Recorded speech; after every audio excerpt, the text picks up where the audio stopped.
We are live.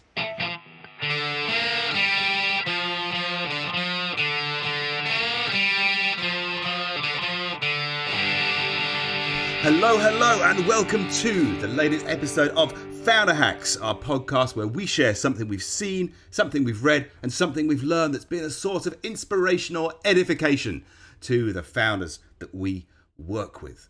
Let me start by wishing a splendiferous welcome to Mr. Alex Moore. Hello, Ben. Good morning. Hello, Alex.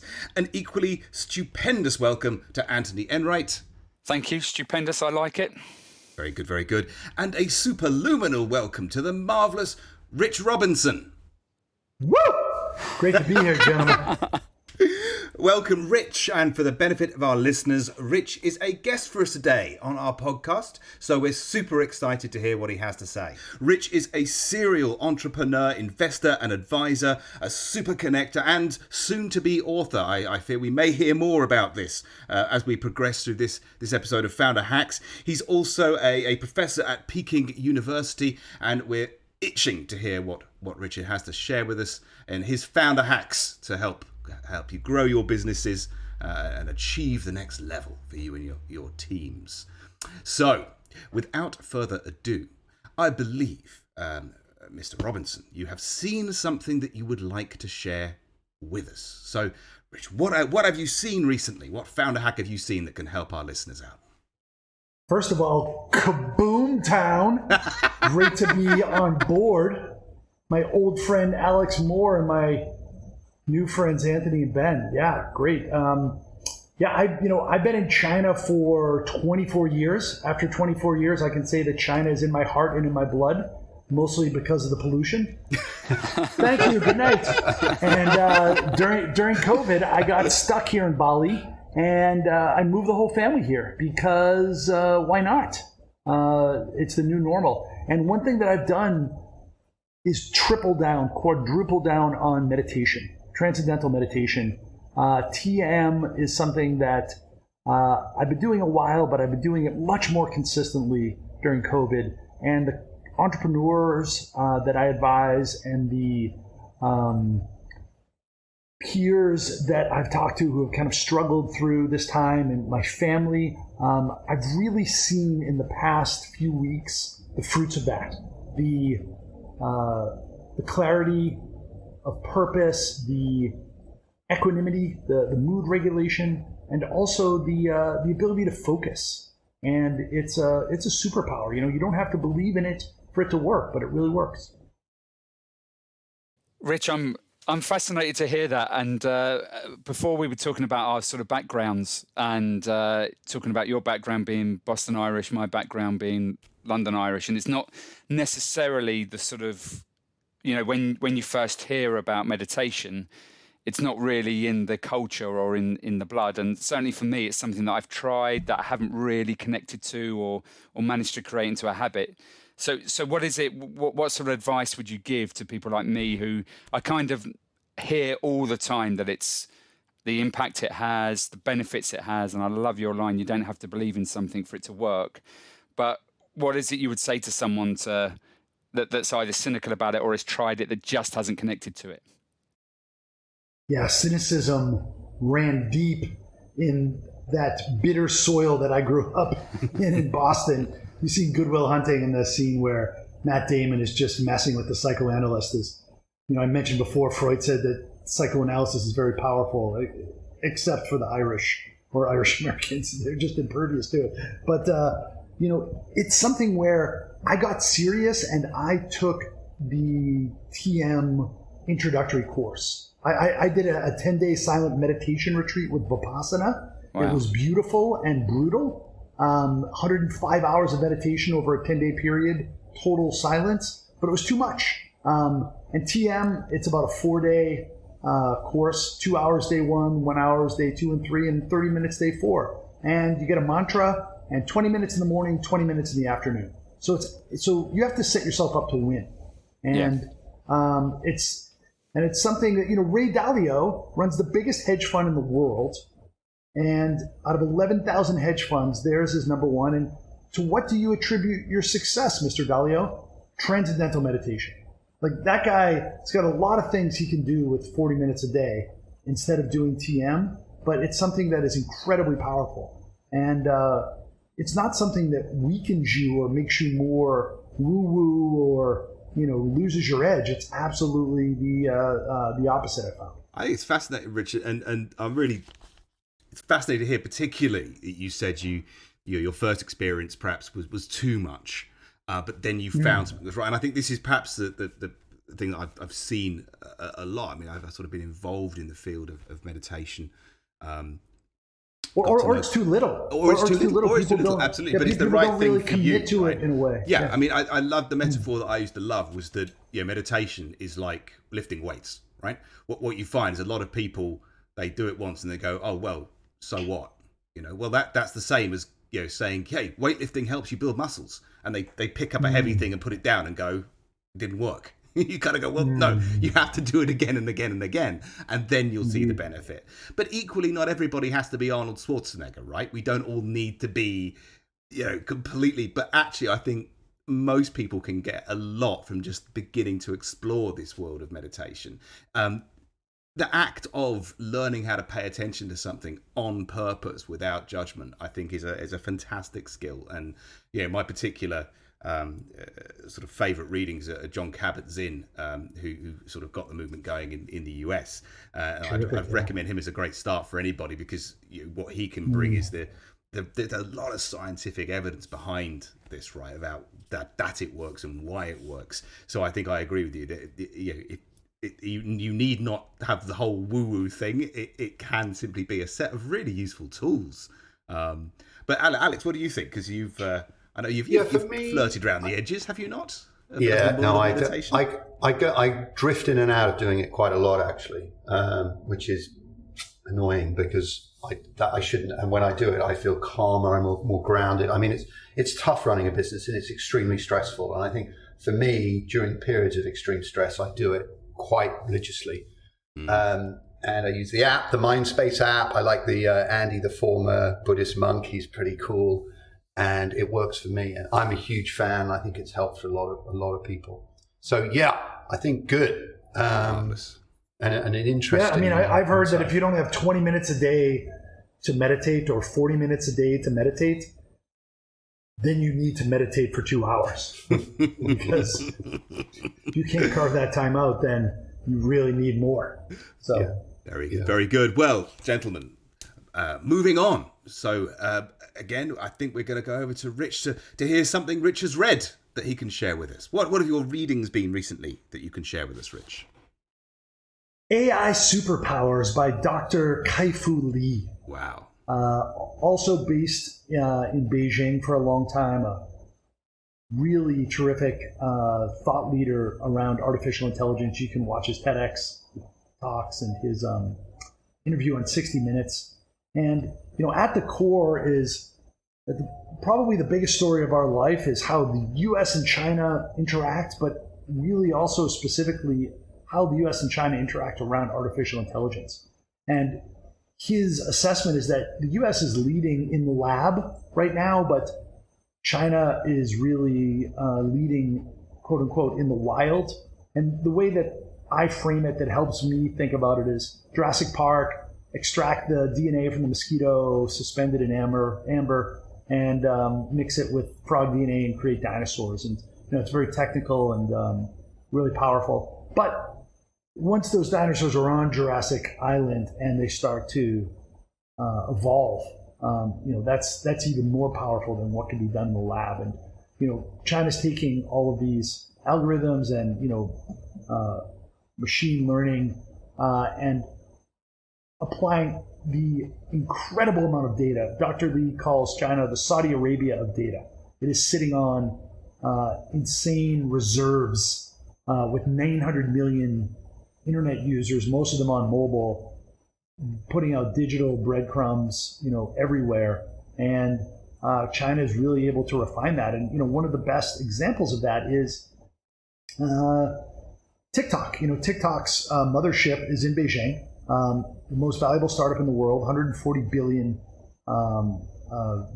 valuation, already wildly profitable. and the company started doing news. The Chinese name is Jinru Toutiao, means like hot, like headlines. And they created a news app so that users could get recommendations on other articles that they would want to read. And it became incredibly successful, and people were spending 3-4 hours a day using it. And then they bought Musical.ly, which was rebranded to TikTok. And it's the first example of a Chinese company being wildly successful outside of China. And previously, it's just really difficult, especially with something cultural, entertainment based, like video. So what do the thousands of engineers in Beijing know about tweens twerking in Tulsa?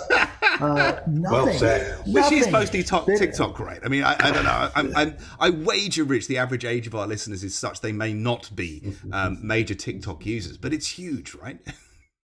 It's a force of nature, and you know what? It's and it doesn't. Like, here's the thing. Yes, there are tweens twerking in Tulsa, but there are also, I don't know, biker gangs in Belgium or whatever the alliteration is, and whatever subgroup. And it doesn't matter, because the machine learning around the recommendations of video is that you start to spend time and give some feedback and data to the app on what you're interested in, and then they're able to just keep feeding you more and more and more. And you know, why is this important? It's important because, you know, software is eating the world. It was famously said by Mark Andreessen of Andreessen Horowitz. But you know, AI is eating everything else: online, offline, software, you name it.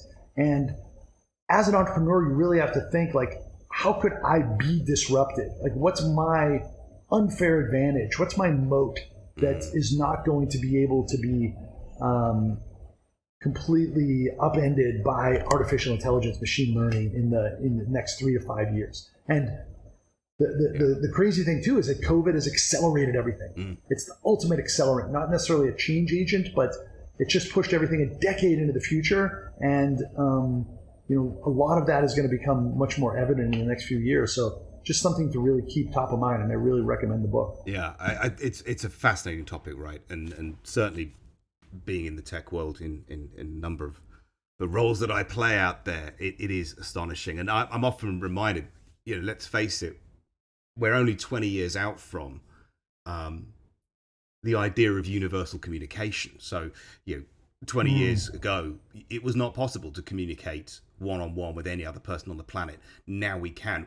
We're only just really seeing the implications of that. And now we have AI. And I think you're absolutely right, Rich. That's hit us with COVID. It's accelerated us into the future at an incredible pace. And I kind of think for many founders now, you know, I still come across, I don't know if you do, but I still come across sometimes conversations where I'm sort of chatting with a founder of the business, and it's like they think they have a choice about this stuff. It's like they think they can choose to engage or not. And I'm sort of, I'm not so sure we have that luxury anymore. This is an obligation to recognize that. Yes, it is. It's going to add trillions to the global economy, but it's at the same time going to have such a seismic societal shift. Hundreds and hundreds and hundreds of millions of jobs are going to disappear, and we're talking like this shift is happening in the next decade or two, like within our lifetime. It's basically, I would go so far as to say, like, fire artificial intelligence, like everything else in between, and we're like, oh hey, what's Grok doing over there, rubbing those two sticks together? Like we're observing it in our lifetime, and it is going to, you know, it's a zombie apocalypse, or it's an absolute, you know, manna from heaven, you know, just a savior of all, depending on how you look at it, right? It's a nightmare and an adventure all at the same time. I think it's the impact of speed, isn't it, as well? Because many of the assumptions that I think we carry about how long things take, you know, what is an acceptable amount of time. I remember working with some of the big banks a while ago, and you know, they still had this sort of, there was still this mindset there that actually, you know, a 2-week turnaround for a mortgage application was okay. You know, that was the mindset. And actually, of course, what the customers were saying was, look, we might give you 5 minutes if you're lucky, but we'd rather have it in 3. And just that enormous paradigm shift in expectation that's been created, I think is fantastic. Antony, what do you reckon? Well, just on that note, I've got a personal experience over the last 2 weeks of applying for a new bank account, and it's been 12 days. And I won't name and shame them, but they're a very well-known English high street bank, and I phoned them yesterday. It took an hour to get through, and the response was, "Oh yeah, there is an issue with your application. We've written to you." Okay, great. You've written to me. Fantastic. What does the letter say? And they couldn't tell me. They couldn't tell me what the letter said. And I'm like, have you any idea? Your business is not going to be here in the next year or two, or certainly not in 5 years. 12 days, and you're going to write me a letter that might take 3 days now to arrive, and you can't tell me over the phone what the issue is. You know, I could open an account with one of the new digital banks in 5 minutes, but I've chosen to you out of loyalty because I've banked with you for almost 30 years. And that's wearing thin, right? How long is that going? I think this is the thing, because often we talk about AI, right? And we talk about it, but very practically, this is the implication that actually a lot of those neobanks are leveraging AI technology to do those risk assessments in exponentially less time than. And you know, I'm writing my first book. It's called At the Speed of China, like at the speed of light. Wow. And it's talking about just that, about how quick the pace of business execution and user adoption and scale is in China. And that's basically, that pace is being set for the rest of the world. And, you know, Elon Musk was, tweeted, at the end of the day, all that matters is the pace of innovation. At the end of the day, all that matters is the pace of innovation. And what are you doing to innovate more rapidly, and to be able to, you have to be a learning machine as an entrepreneur and as a startup. And how are you accelerating that? I think what China's taught us is amazing, right? Because in so many cases, they've started with a blank sheet of paper, whereas we've already got all this reams of assumptions that we're operating with. China, blank sheet of paper. Well, how long should it take? 5 minutes? Okay. Alex, what do you reckon? Yeah, well, having gone to China in 1991 and then traveled extensively around it in my early 20s, I cannot believe what it was like. I remember walking through Beijing, and it was just full of bicycles, and you'd see the odd car. And, now I see pictures of it. I just cannot believe it's the same place. It is remarkable. It is what's happened. But it's really, we're at the bottom of the hockey stick curve at the moment. It is coming. And I think this being good at being we talked about this earlier in the editorial, that being good at what you need to be good at to capitalize on this. And that's maybe being a little bit good at everything, because all these jobs are going to be made redundant. These algorithms are going to do things so much better than people. So, they're going to become this mass sort of destruction of the workplace and careers. What are you going to, for me, it's all about jumping on new stuff, accepting the way it is, and then riding that train and then jumping on the next one, the next one, the next one. So yeah, I'm very much looking forward to reading that book, Rich. When's it coming out? Yeah, so I just have begun it, and it's something that I need to write very quickly to be able to hold my head up high when I'm publishing a book called At the Speed of China. I have to. You're going to do it publish it quick. Rich, I'm just going to say, I time checked it. It took you 16 minutes to bring it up. So well done. Very good. 16 minutes. Slow, too slow. Guys, talking of time waits for no man. So let's move on. And I believe our third and final topic of conversation, Rich, what have you learned in this past couple of weeks you could share with us and our listeners?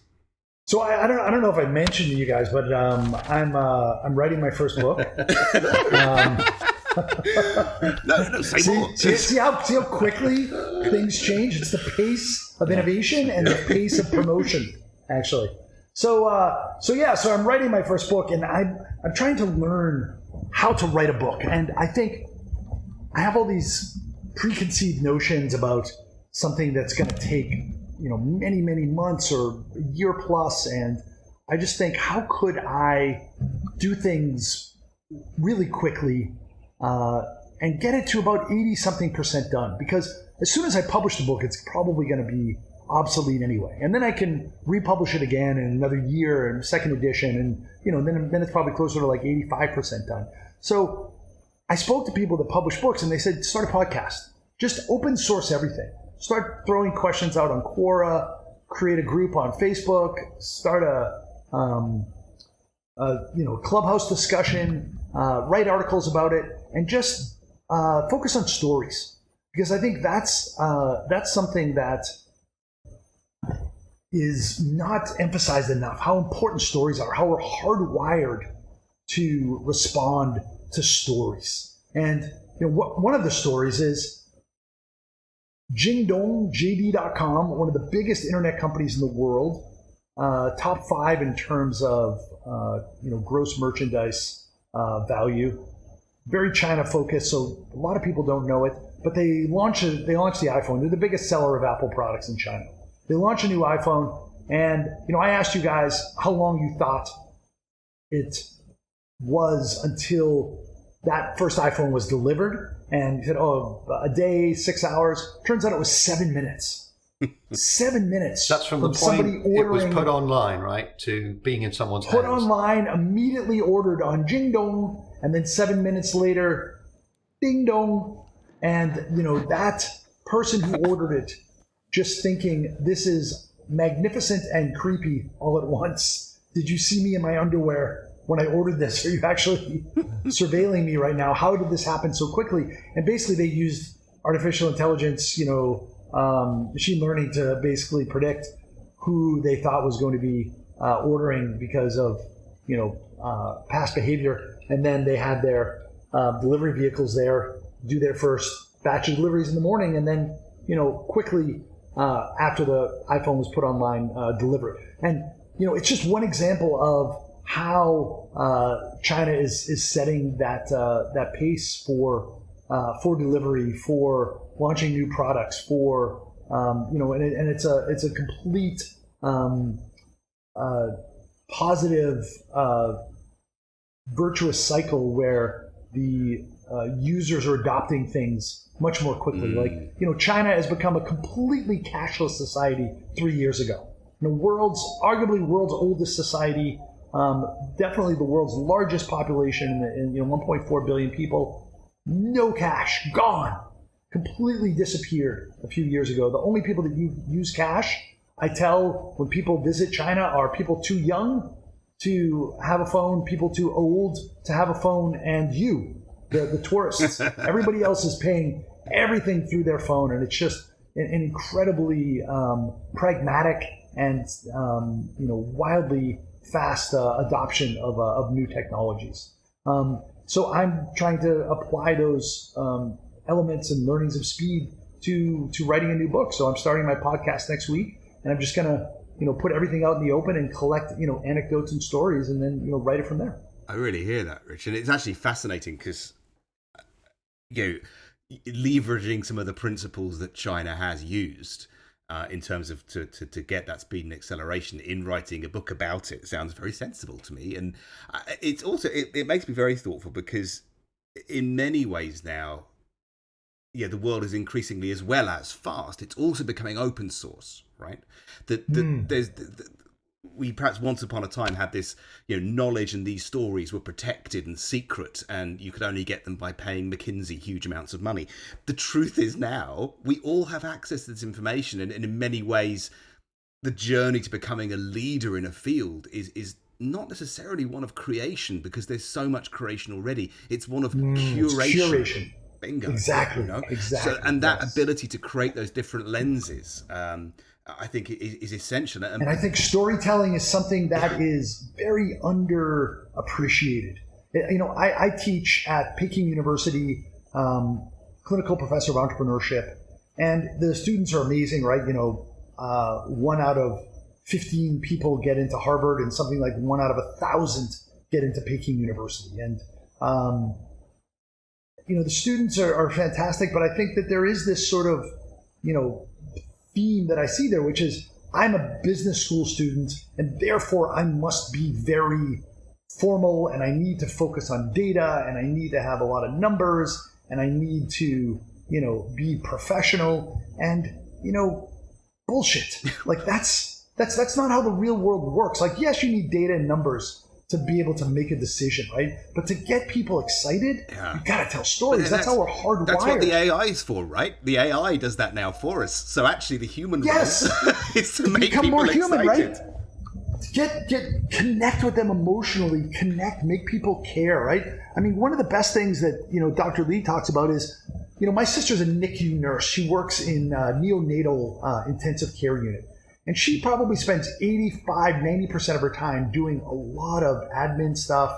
And she can maybe spend 5 to 7.5% of her time with 1 or 2 kids. But what if instead AI allowed her to only spend 10, 12, 15% of her time on the administrative stuff, but then spend 30% of her time with 3 different kids? So 90% of her time is really being much more of a human caregiver and like having like physical touch. And like, that's what AI can release us to do in a way.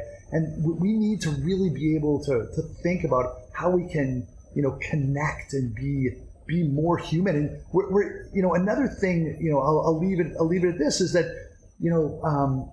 especially when I talk to my business school students, they're trying to be really rational, and we're not thinking machines that feel. We're feeling machines that think maybe, 10, 15, 20% of the time. We're really just absolutely all about feelings. We're not rational agents or actors. We're just not.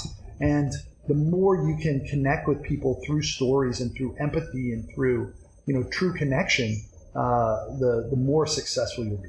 And I'm reminded of that point. Rich, where Simon Sinek talks about it a lot, where he reminds us that the limbic part of our brain, we all make a decision based on emotion, and we justify with logic, right? No question. So until we connect with people emotionally, we're not going to get people to connect and make those decisions, right? If you think we're making decisions based on logic, we're not. We're just using it to justify the emotional reason. Well said. Decision that we've made. So for me, stories, all the work that I do now, I've realized that I've got all these processes. I've got a great business operating system that we implement for organizations, and we've got the processes, we've got the worksheets, but you see blank expressions on people's faces. And then as soon as you share a story like you just did, Rich, about 7 minutes for the first iPhone to get in someone's hand and give them an example, immediately there's a light bulb moment where they go, I get it now. I've heard the theory, I've heard the principle, but... And they remember, and they're influenced, right? Yeah. Absolutely. I'll remember that 7 minutes. I'll also remember that book title, Rich. So what was it again? At the Speed of China, my book that I'm going to be publishing really quickly? Well, gentlemen, on that note, I'm afraid we are at time, and what a wonderful set of founder hacks we've had. So I will do what I tried to do, as Antony Alex knows so well, and Rich, please forgive me, but I try to summarize our learning today. So first of all, meditation.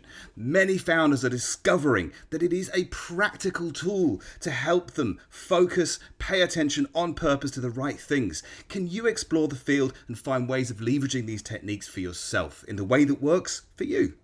Can we explore the power of AI? Rich's experience is that China is leveraging this power to subvert expectations and assumptions about pace and the speed at which we can learn and transact. So the question perhaps for you is not will you make the choice, but how are you going to engage in this next trend that will swamp us in our businesses and our lives?